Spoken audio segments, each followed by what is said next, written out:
Deep within the human heart lies a longing for acknowledgement, a yearning to be seen and known. We seek approval from loved ones, strive for recognition in our work, and desire to leave our mark on the world. Yet there is one acknowledgement that surpasses all others: the acknowledgement of God. To be known and loved by our Creator is a profound blessing, one that brings true fulfillment and purpose to our lives. The Bible tells us that God desires a relationship with us, one marked by love, intimacy, and understanding. He longs for us to know Him, to trust Him, and to walk in obedience to His word. It is in this pursuit of God that we discover the path to true acknowledgement, a recognition that extends beyond this earthly life and into eternity. My people are destroyed for lack of knowledge, declares the prophet Hosea.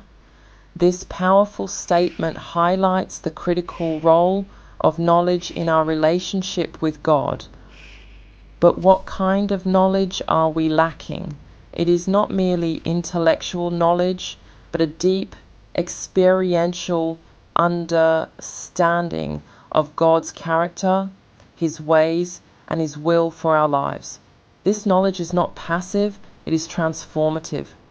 As we spend time in God's Word, allowing His truth to penetrate our hearts and minds, we are changed. Our perspectives shift, our priorities are reordered, and our lives begin to align with His divine plan.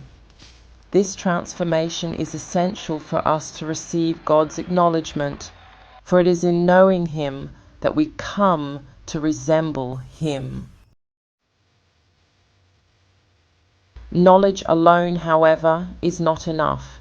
It is faith that bridges the gap between our understanding of God and our experience of His presence in our lives. The book of James reminds us that even the demons believe that God exists and shudder. Even Satan and his demons possess knowledge of God, yet they tremble before Him. Their knowledge does not lead to salvation, for it is devoid of faith. True faith is not merely intellectual assent, it is a deep trust in God's character and promises, a confidence that He is who He says He is and will do what He says He will do. It is this unwavering trust that pleases God and allows us to experience His power and grace in our lives. Section 4. The fruit of action. Knowledge and faith, while essential, are not enough to earn God's acknowledgement. Our faith must be accompanied by action, by a life that reflects our belief in and love for God. In Matthew chapter 7, verses 21 to 23, Jesus warns against those who claim to know Him but fail to do the will of His Father. True faith is not passive, it is active and obedient. It compels us to love our neighbor, to serve those in need, and to share the hope of the gospel with a lost and hurting world.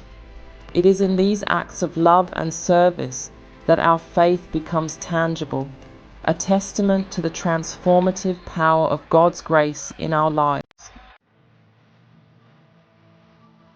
Section 5. Acknowledged by the Father.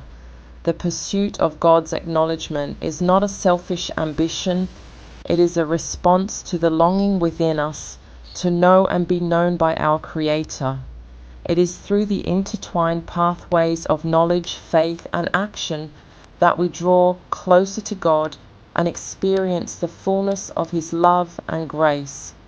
As we immerse ourselves in His Word, allowing His truth to shape our thoughts and actions, we are transformed into the image of Christ, and it is in this transformation that we discover the true meaning of being acknowledged by God, a recognition that transcends this earthly life and leads to eternal joy in His presence.